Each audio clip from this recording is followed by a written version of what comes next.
O maia, tātou tāpo i atu i le atua, le suafa le tamā, le alo, ma le anganga pa ia.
O te vivi atu i a te oe le alii ma lo loto a toa. O te tautau atu fo i au wawenga uma. O te fia ma o oli i a te oe. O te pese lava i lo suafa le siri ese. Tātou te talo mo le anganga pa ia. Anganga saia fio maia. Fio maia e te tautoa lua i lo mātou vai ma lo mātou whaatau waa. Whetalaia maia se o mātou langona whaatasi ma lo watu noo, ma le au whaatua tua i lau fio. Mo mātou saune a watua le taulanga whaafitai, mātou te vi i ai lo suafa siri ese. Papatiso maia i o mātou loto mo mātou tangata atoa. Si o mātou a watu lava i lau o fio le whaane tanga ma le vi inga e te tau ai. O mātou ngole ma wala au le suafa o ke riso o lo mātou o li i whaola. Amene. O le a tātou vi atu i le atua i lona vi inga e 5. 5 le vi inga o le atua tātou te vivi i ai. Yeah.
O le a tātou whaitau ma whaalongolongo, i le awhionga pa ia lo tātou tua. O le tusi filifilia, o mau mai le tusi le apostolo Paulo i le kalesia i Efeso, o lona mata upu mua mua, o te whaitauina mai le whai upu e sifulu ma le 5, e whaangata mai le whai upu e 2 sifulu ma le 3. Efeso le mata upu mua mua, whaitauina mai le whai upu e sifulu ma le 5, e whaangata mai le whai upu e 2 sifulu ma le 3. Whaafonga maia, ia whionga pa ia lo tātou atua. Wa o whaalongolongo i lo o tau whātua tua i le ali o Yesu, ma lo o tau alofa i le au pa ia umalawa. O le mele au te le mapuai i le whaafitai ona o tau. O tau o tau i au tatalo. Ina ia foa i atu i ate o tau e le atua lo o tau ali o Yesu Keriso, o le tamā e ona le mamalu, le anganga e ona le poto ma le whaalinga e ala ai ona outou i loa le lei o ia.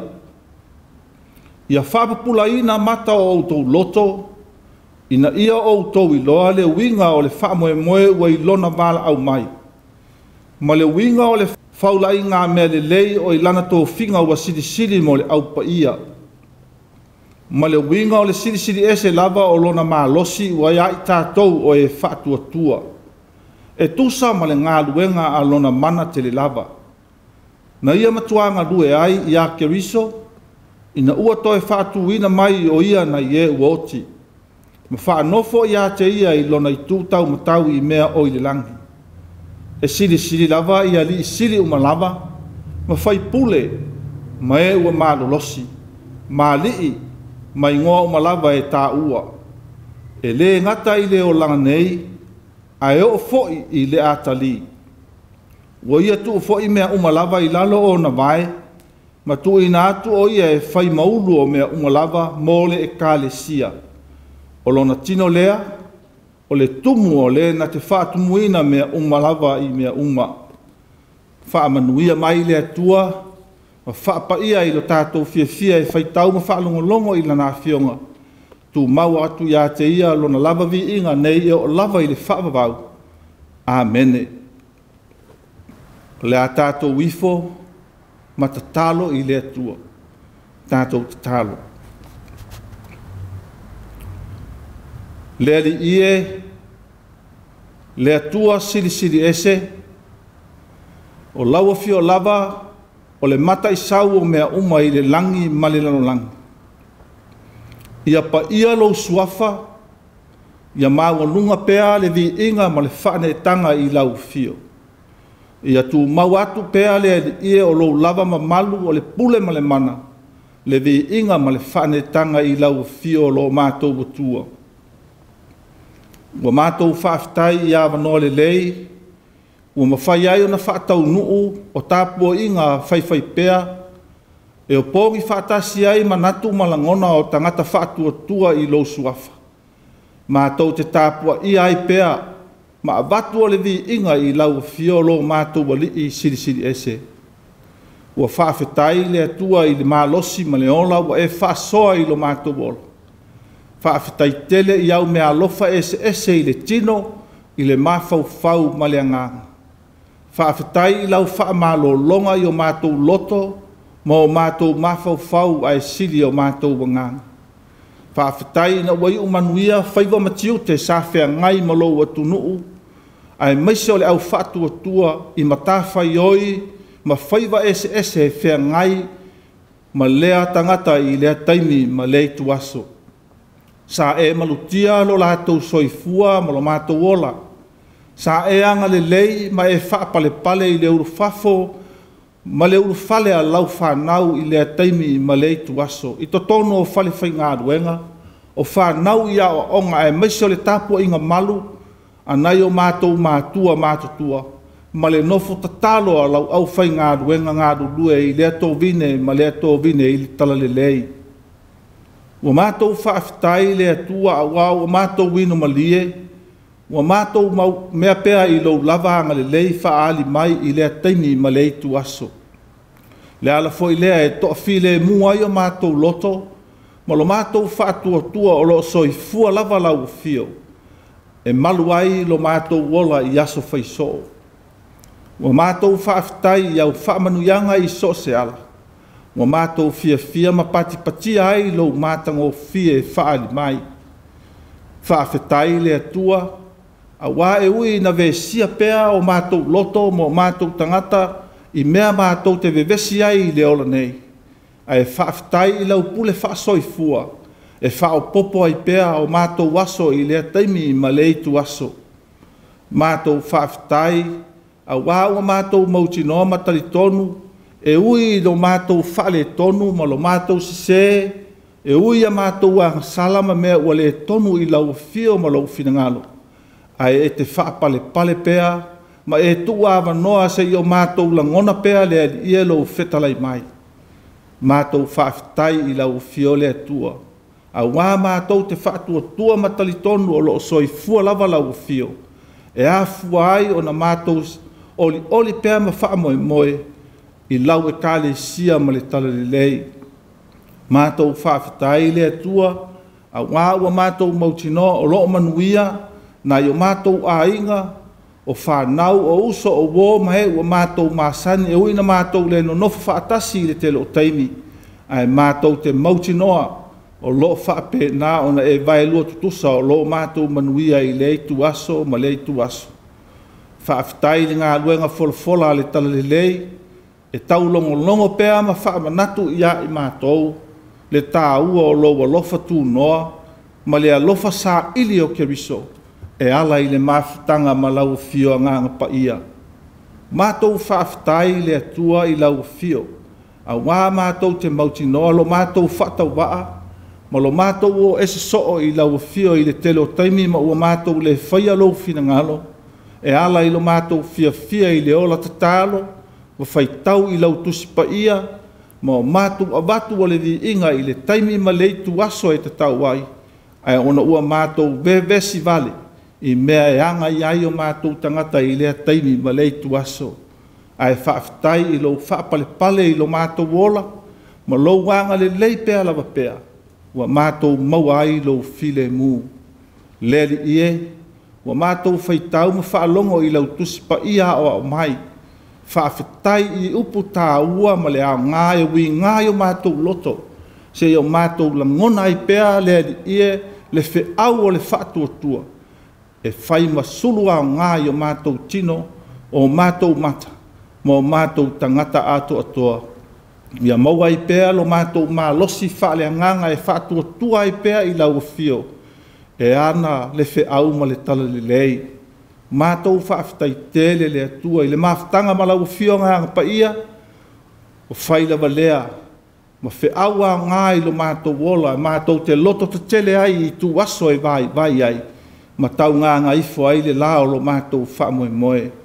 Lo mātou atu ai. Au mātou talitonu I lo lava alofa tū noa, ma lo alofa sā ili. Au wai ui na tele la mātou whaafetai, ma mātou ngangana pea I lea taimi ma leitu aso. E ui foi, ina te tele ti munga e le mā ngalo ai le sami. Ai au mātou talitonu, e tū mau pea lo whaamaoni o nanafi o lea soe o lava I e lua. Sili ai la mātou whaafetai I lau fio I le whaalotanga ma le tongi ola, na e saunia ua mātou mangalo ai. Ia foi peo le vi inga o le whaamanu ma le whaafetai I lau suafa, ia vi ia pea lau fio e whaavavau. Le ali ie, ua mātou whaato ese whaatasi ma loa tunuu mai mātou uma o le au whaatua tua. Au wā ua mātou talitonu o I mātou lava o tangata angasala.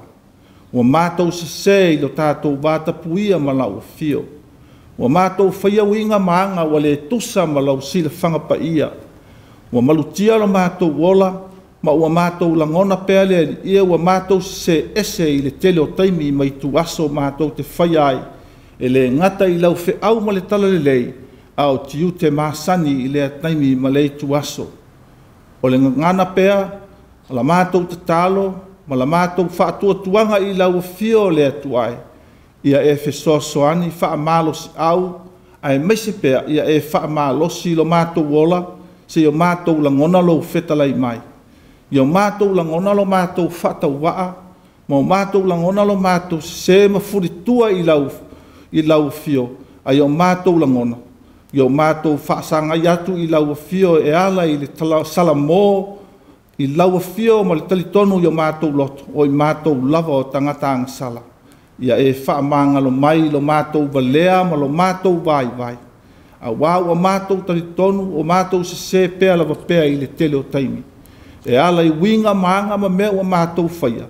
Ua le tusa ma lau sila whangapa ia le li ie. Whaamangalo lo atunu. Whaamangalo taitai o lo atunu. Whaamangalo i se ua matua e o lava i se ua pito i titi. O e whaatua i lau fio ma le tala le lei. Whaamangalo mai ia i mātou i mea umaua mātou whaia i le tino i le mafau fau ai siri le anganga. Ai maise ua mātou le whaia lou whingalo i na ua whaia o mātou lava loto. A ua mātou wala au ma le loto whaamau lalo i le suafa o keriso o le li i toi tū manu e whai lava lea ma ala o lo mātou whaamangalo ina i le tōngi ola na e saunia. Ma ua mātou wanga atu e whaamanatuina i le au whaatuatua kerisiano uma o le lalolangi. Le atu ai, whaamangalo mai lau whanau.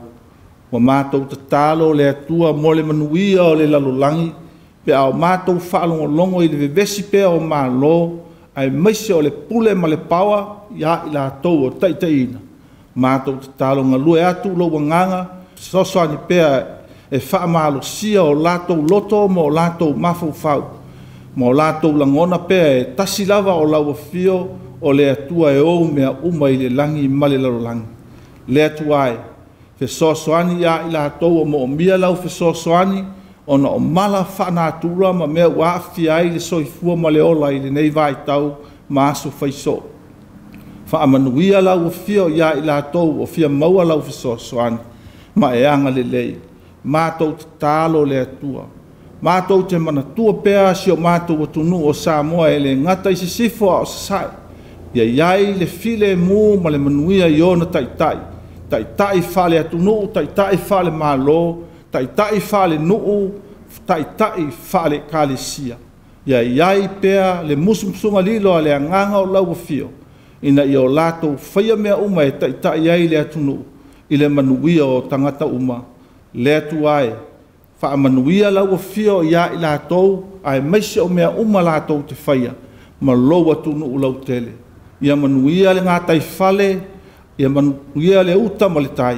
Ia manuia le lau ele ma so se mea, i le ea ma ia malutia i lātou iau awanga le lei, mai mala whaanātula e ono aafia ai le atunu. Fesoasoani pea le ia maua le to'ofi le mui le nei vai tau o vesia ai le loto i whale, o pufai o malo, ai maise, ina ia whaia mea uma e mole manuia o tangata uma. O la mātou te talo le ia i le ngā luenga tā lai a le tala le lei. Ai maise o i lātou ofo i nātu i le ngā luenga wha missionare, ia malutia lo lātou soifua ma le ola, iau lava awanga le lei so se mea. Ia ola pea lau fe au, ma ia mole mauina le fe au a le tala le lei e vi ia ai lo suafa. Le atu ai, whaamanuia i taitai uma o lau e kālesia i so se vaipanoa, ma so se mea e taitaina i ai lau e kālesia i le manuia i le tino i le mafau. Ai a sile o na manuia a nganga o tangata uma e muli i lau tala le lei. O la mātou te tālo le atua, mana tua i pea tama whanau o le atunu, o tau tua i vai ngā au o le mālo, ma so se vaenga, e ofo i nā tua i lo lātou soifua, mātou te talo. Ia malutia lo lātou soifua i le tawhao taua ma so se vaipanoa. Ina ia iai le file mu o lau fio mo i lātou uma. Mātou sa ili pea i le poto moni o le poto e te finangalo ai. Ina ia whai ai lo lava finangalo pa ia i lo mātou wola. La mātou te talo le atua. Soa ni mai i lo mātou whatau waa ma le vai pe a mātou tau tala ma moli lau finangalo i le atunuu ma le whaalongolongo mai. Ia iai pea le mana o lau fio e nā tia ai lo mātou vai ma lo mātou valea ai whaia pēa le whina ngalo o lau whio e ala i le mususunga nganga paia o la mātou te tālo lea ie whai ai lo whina ngalo ai mesi foi o i lātou wa esi la whio o lātou manao mo o lātou manao whātau nuu i lo lava whina ngalo paia i le suafa o ke riso o lo mātou li e whaola o mātou wala au atu ai nei Amene. Tātou to e vivi atu i le atua i le pese ia whaalia. Pese o saunia i le au whai pese ia whaalia.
o le launga i le suafa mamalu o le atua le tamā le alo ma le agaga paia Amene. Ua maua le matua, mai le tusi na o tātou whaitau ma whaalongolongo iai, tusi le apostolo o Paulo i le ekalesia i Efeso le mata upu mua mua, ai o te whaanga ina le whai upu e se fulu ma le fitu, o upu ia o lo tu sia ai. Ina ia fo ai atu ia te o tou e le atua o lo o tou wali o Yesu Keriso, o le tamā e ona le mamalu, le anganga e ona le poto, ma le whaalinga e ala ai ona o tou loa le lei o ia. Ina ia fo ai atu ia te o tou e le atua o lo tātou wali o Yesu Keriso, o le tamā e ona le mamalu, le anganga e ona le poto ma le whaalinga e ala ai ona outou i loa le lei o ia. O le manatu au tū e whaapea lona whaitawina sa ili le poto. Sa ili le poto. E maitawina i outou tua amo o tātou mātua, ma e ua tō whawhai tia sā, o le nau ta inga lea ma le wha moe moe o lo lātou wola, e mo moli mai i au ngā tupulanga o outou mātua ma o tātou mātua. Ina ia ola manuia whanau, ma ia ola manuia whanau a tā whanau. I so se vai panoa ma so se mea e mā fuai, o na pese o le whainga lotu i le afiafi i aso whaiso. E mā fuai o na whai o le tāro sanga afiafi e tāro sia ai, le whamoe moe a inga taitasi, i lea taimi ma lea i tu aso. O le whamoe moe ina ua mauti noa e mātua o tā mātua, ma i lātou e tau longo pea, le tā ua o le loto ngā tasi i le ola fia ma le ola whātua i le atua. Ina ua mausali lo lātou whamoe moe i le talitonunga e au ngā tūpulanga mai lea taimi i lea i tu aso. Le whamoe moe ia o mātua o tā mātua e māfuai o na whapea mai i lea taimi ma lea i tu aso. Wa ai le lotu. Tau tua nā mā o tou. Le whamoe moe ina ia o ma ave tamaiti i le lotu. Ia tai whanau i le malama lama o le tala le lei, ma ia i loa pea o na tau sa ili mea e manuia ai. O le whamoe moe mausali lea o le apostolo o Paulo i le ekalesia i Efeso. O le ulu sina o le tala le lei, o le siampini o apostolo, ma le wheau fola lea li i le tala le lei. Na mo moli ai la na tusi i le au whātua tua ma le au kersiano i Efeso. Se ia toi whaamanatu, se ia toi apo ina, se ia toi la ngona e tangata ma le ekalesia i Efeso ma i la tau watalia le tala le lei. Le mausa li ma le mauti noa o lona whaamoe moe, ina ia ngā tasi, ma fusia loto uma o le au kersiano ma le au whātua tua i le ekalesia, i le loto e tasi, ma le whātua tua e tasi, e ala i ake riso Yesu. Le tala le lei na mafuai o na whai mai o le apostolo o Paulo, ua whai mamatua mo i tā ua, o le tala le lei lea i le whaamoe moe o ke riso, e afua ai o na whaama maluina lo o tauti ngā i le ali. E mafuai o na taua o tau i le whaamoe moe, i le ke riso toi tū ua soifua manuia ai tangata uma, i le manuia e le ngata o le tino, i le manuia e le ngata o le mafaufau, a e sili o na oloa lulu i manuia whaale anganga. E mafua i sea, e mafua ina ua a mai ke riso e wha o ngā tutonu na le mū i le soifua ma le ola o le tangata whātua. E pulu nau ai a wā ua amata mea i le atua. O le whamoe moe ua tatalo ai mapoapoaina e le apostolo le auso ma le au kerisiano i Efeso se ia matualagona i latou o le saʻiliga o le potomoni ma le faamoemoe mautinoa e afua i le talia e le tagata o Keriso e fai ma taʻitaʻi e faavae ai lona talitonuga faatuatua i le mataupu silisili i le atua e ala i le ola fiafia ma ola fealofani e lē taulia ai pe tagata onu ese pe iutaia ae fai ma faamoemoe autū le Keriso e ngā tasitasi ai o latou manatu ma o latou loto e atiaʻe ai le ekalesia Keriso ma le auuso kerisiano le faamoemoe lea o le apostolo e manino lava ma mausali iā te ia e aunoa loa ma Keriso e tāapeape ae a saunia e Keriso o latou loto ma mausali le faamoemoe o tagata uma e afua ai ona mausali lo latou iloa lelei o le Keriso toe tū ma le feʻau folafola a le tala lelei e afua ai ona tasi le faamoemoe ma mausali ai o latou loto e ngalo ai le tuanaʻi ae sagai ane e agaʻi i luma i le faamoemoe e mafu ai ona alualu lelei ma mausali lo latou talitonuga i le atua soifua e ala iā Keriso ma le feʻau folafola afai la o talanoa le apostolo o Paulo iā Efeso ma ona tagata ma le au faatuatua i Efeso ma le feʻau momoli ina ia fusia tagata uma i le loto fiafia ma le loto faamaulalo i le vaaiga faaleatua e mafua ai ona lē toe amanaʻia le tuanaʻi ae sapaia fiafia le taimi ua tufaatasia ai loto e tusa lava po o le gagana po o le lanu po o le lava le poto ma le malamalama ae tāua le tasi o tagata uma i le alofa e faatino ai mea uma i le faamoemoe ona o Keriso ma le tala lelei le Keriso na folafolaina le Keriso na taʻu atu o le apostolo o Paulo iā Efeso ma le tala lelei o le Keriso lava lenā na te faaeaina o latou loto ma o latou tagata faapei o upu o lana tusi lea ua fai mamatua mo i tāua e foai atu iā te outou e le atua lo outou alii o Iesu Keriso le foai e faamamaina ai o outou loto e fai ai e le atua faaliga i le mana o le agaga paia o le atua i so se mea latou te faia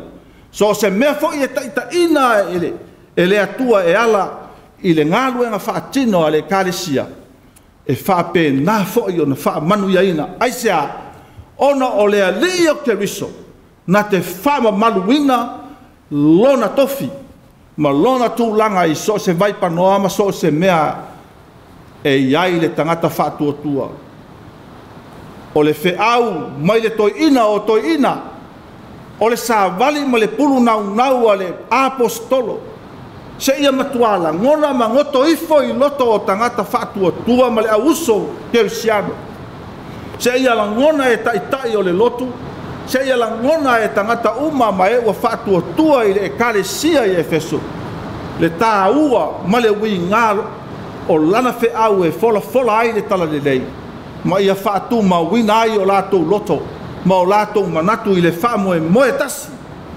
o le atua e ala iā Keriso ma le tala lelei e tasi ai le loto e tasi ai le faamoemoe e tasi ai le manatu ona atiaʻe lea o mea lelei mo le atua ma lona viiga le mafuaga lenā e mafua ai ona fai mai Paulo iā Efeso ia outou lagonaina ma ia outou lagonaina pea le mamalu o le atua iā te outou e faamamaluina ai lo outou faiva ma lo outou tiute i le feʻau o le tala lelei ua momoli e le apostolo i le au kerisiano i Efeso le tala fiafia ma le tala lelei ina ua faalogo i tala manuia o le galuega tala o le fiafia ina ua alualu i luma le feʻau o le faatuatua i tagata lolotu le feʻau e mo moli ai le fia o tangata e talia le tala lei o Keriso o le atua na liu tino tangata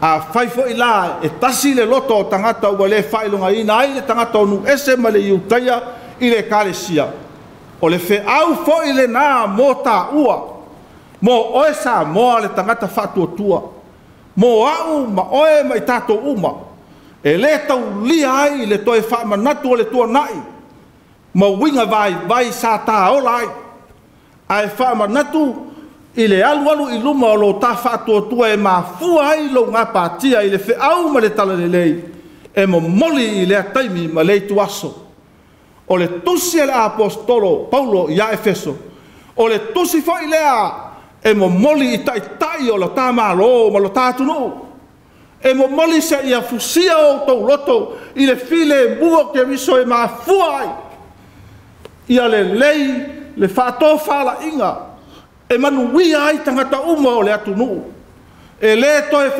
ese ai i la fonga ma le ngangana o le isi lea poto e sa ili e le tangata ina ia poto i le ngangana e whai ai o nai loa lo wafe ngai ma le isi o uso o le tala le leilea e tātou te sapi ai le nena o na tātou tau langi i le taimi ma le taimi ma si mai mau o le tusi pa ia e whatua tusi ai ai a whaia i tā ua e mo moli o le poto sa ili moni lea i le atua ma lona finangalo e le ngata i tai o le kalesia i tai o nuu i tai o le atunu ai whape nā fo i tai o tangata i so se matanga luenga ma so se mea whai o le sa ili o le poto le ai ma nao ai le apostolo o le sa ili o le poto e ma nao ai Jesu ma le tala le lei o lowi lo na wha mau lalo a whaiwa e whale tonu sau i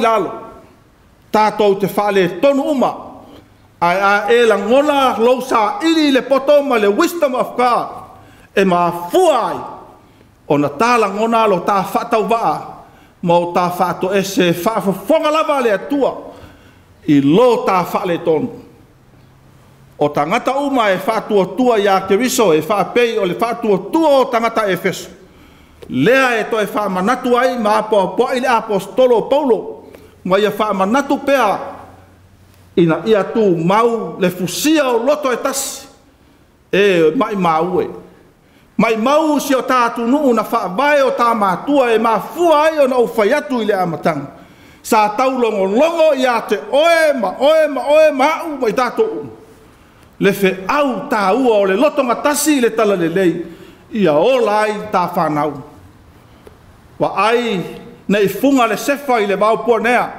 nei le toi funga le aute i le toafa tai o le atunu tai o e kalesia tai o mālongo tai o ainga ina nei o tā whatamala ma o tā ai me tutupu i le ngā solonga māsani o na tai loa lea wa tusolo muli lo tā ola whatua tua i le atua a o le mānaia lea o le tusi e le apostolo se ia toi whamanatu ma toi whamomoli mai ia i tā ua le whamo e moe o le ali o Keriso ina ia fusia o tā loto i le loto ngatasi e mo moli le whiau e mafua i sea langa e le whaia inisi e le whaia i la au e le whaia i manu ai whaia mō tangata mō le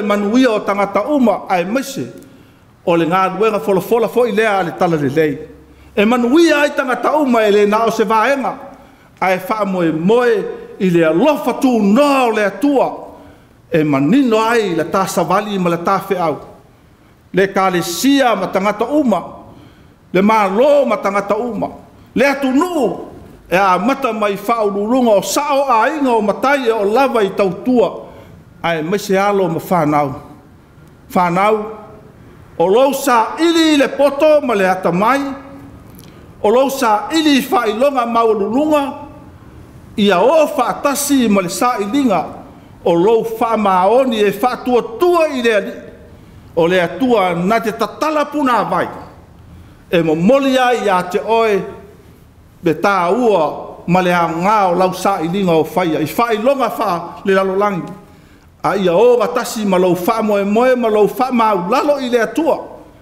e foa i mai ia te oe le ava ma le matau e lo ai tai o so se mea tātou te iai e whape nā fo ia i tātou uma o le kālesia e mese o tangata lolotu e manui ai e soifua le lei ai e fia ma ola tāpua e fia ai tangata uma e wha moe ai i le atua e tai mai e wha soa mai manatu malangona e wha soa mai le alofa e mafu ai o sa usi la ta whalongo se yo tai loa le mamalu o le atua whaali mai a whailai mita le apostolo matala noa ia Efeso i lana tusi e ia wha manatu pea le alu i luma o lo lato wha moe i le keriso o e ona le tala lei o le wha moe fo i le nā o le kalesia ma le tua lalo le fe au o le tala lei i ona tai wha le atunu tai wha le malo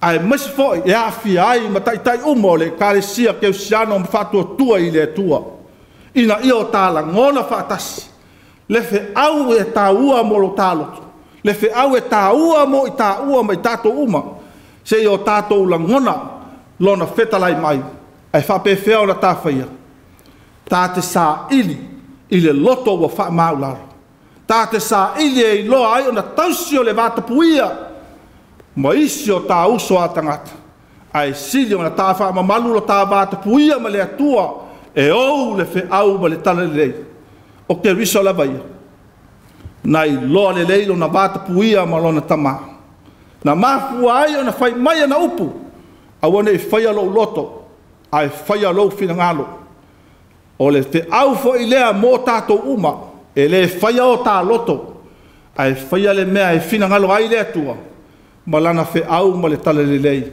sa ili le poto e leo le sa ili o fai longa maua lulunga o na ngata lea e a ngalo sa ili le poto whaale lalo langi a ia o ngatasi lau sa ilinga ma le wha moe i le alii ma lona fetalai mai nā te tatala ai vai panoa uma o le ola whatua tua i le atua ma le tala le lei a whai o le mea lea e fina ngalo ai le atua mo tā ua e manuia ai tātou uma ia whaia le mea e fina ngalo ai le atua mo tā ua whaapei o na nau le apostolo Paulo i le au kerisiano ma le au whatua tua i Efeso.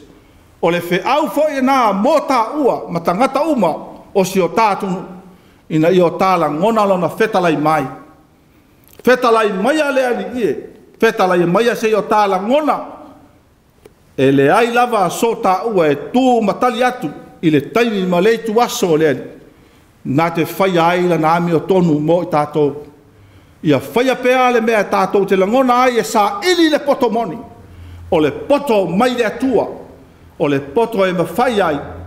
O na tā langona. O na whāto ese i lo tā whale tonu ma lo tā vai. Ai whaia le mea whinangalo ai le atua mō tā ua. Le poto na ia ke riso. Nā ruifo ai i lalo. Nai lunga o le sā taulo mātanga. Ai na manu mālo i na ua toe tū i le tunga mau ma le oti. Ina ia o tālangona o lona alofa e le ai o se tau. Amu ia le manu e whelelea. Amu ia i tā ua totongi e ke riso o tā whale tonu ma o tālea. O le a tātou sā uni ai fo e whamanatuina i le nei vai tau. Le tā ua o le whaolatanga na ia whaia. O le poto ua sā ili e ke riso. E sā ili e tā ua. Ina i o tāla ngona lona fetalai mai. Ono Yesu. Amene. Tātou whaiu i le pese fitu se fulu ma le tolu. Fitu se fulu tolu le pese. Tātou te whaiu ai o le sauni.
tu mau mai ai o mātou lunga, malunga o le au whātua tua i le lalolangi atoa, lo lava alofa tu noa, le alofa sa ili o Keriso lo mātou wali i ma le whaolanga le lei.